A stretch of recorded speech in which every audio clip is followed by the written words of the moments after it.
In this essential Google Calendar tutorial, we are going to solve your family scheduling chaos. We'll learn how to create a family calendar on Google using two different methods, the flexible manual sharing method and the powerful automatic Google Family Group method. Let's be honest, managing a family schedule can be chaotic. You have your work calendar, your partner has theirs, and the kids have school events, dentist appointments, and sports practices. It's all in different places, and no one is ever sure who is supposed to be where. You end up sending 5 different texts just to figure out who is picking up the kids. You need a single central place where everyone can see and add events. I'm your host, and in this guide, I'm going to show you the 2 best ways to create a Google Calendar for your family. First, we'll cover the simple manual share method, which is great for flexibility and gives you a lot of control. Second, we'll cover the powerful official Google Family method, which is more automatic and integrates with other Google services. By the end of this guide, you'll know how to sync a family calendar and choose the best method for your household.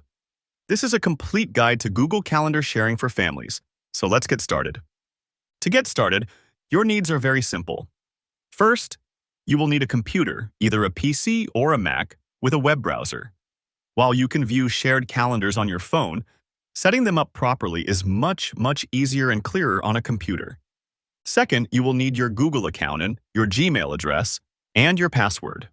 For both methods, you'll also need the email addresses, preferably Gmail, of all the family members you want to add to the calendar. All right, let's start with method 1, the manual control method. This is perfect if you want to create a special calendar for a specific purpose, like kids' activities or meal plan, and share it with only certain people. First, go to calendar.google.com on your computer.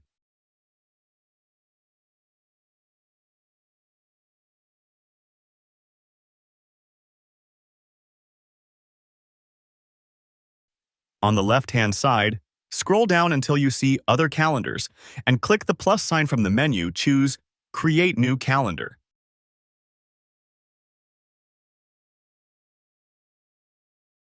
This is where you have control. Give your calendar a specific name, like Family Schedule, and add a description. Click the blue Create Calendar button. Now you can click on the Configure button. If you did not click on the Configure link, then you can go back to your main calendar view and find your new Family Schedule calendar in the list on the left. Hover your mouse over it, click the 3 dots, and select Settings and Sharing. Now scroll down to the section called Share With. Click Add People and Groups, and type in the email addresses of your family members. Here is the most important step in this method. On the right, you'll see a Permissions dropdown. By default, it's set to See Only Free Busy. This is not what you want. You must change this to Make Changes to Events, or Make Changes and Manage Sharing. This allows everyone in the family to add their own events, not just see yours. Click Send, and they will get an email invitation to join. Now, let's look at method 2, the automatic integration method. This is the official way Google wants you to do it. With this method, you don't create a calendar. You create a Google Family Group, and Google automatically creates the calendar for you. On your computer, go to a new website, families.google.com. Click Get Started and follow the steps. Click on Create a Family Group. You will become the Family Manager, which just means you're the one in charge. Click on Confirm. The main step is to invite your family members to your group. You can invite up to 5 other people using their email addresses.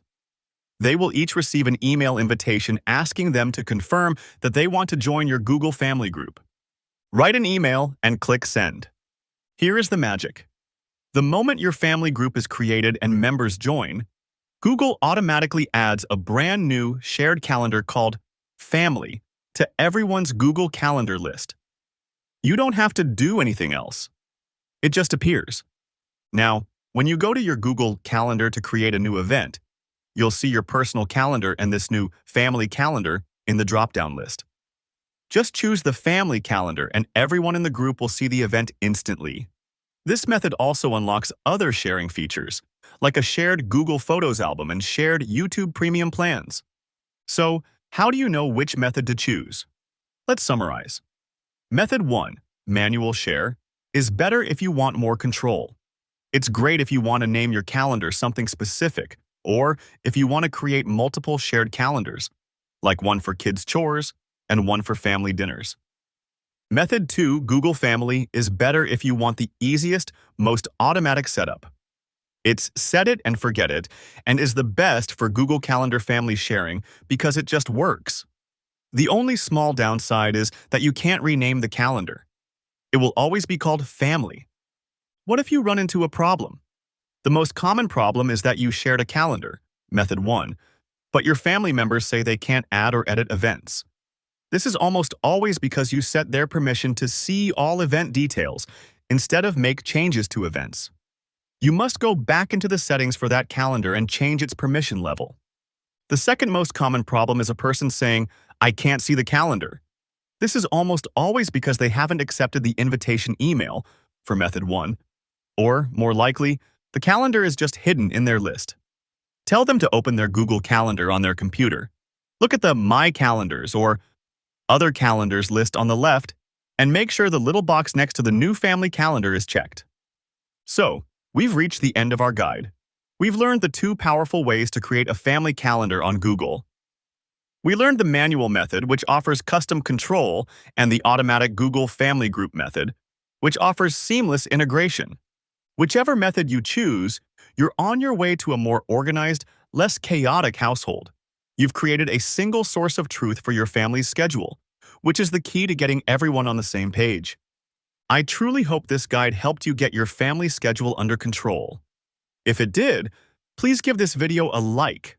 It really helps the channel. And if you're interested in more guides on how to make your digital life more organized, don't forget to subscribe and turn on the notification bell. Finally, I have a question for you. Which of these two methods are you going to use? The flexible manual method or the all-in-one automatic Google Family Group? Let me know in the comments. Thank you for watching. Goodbye.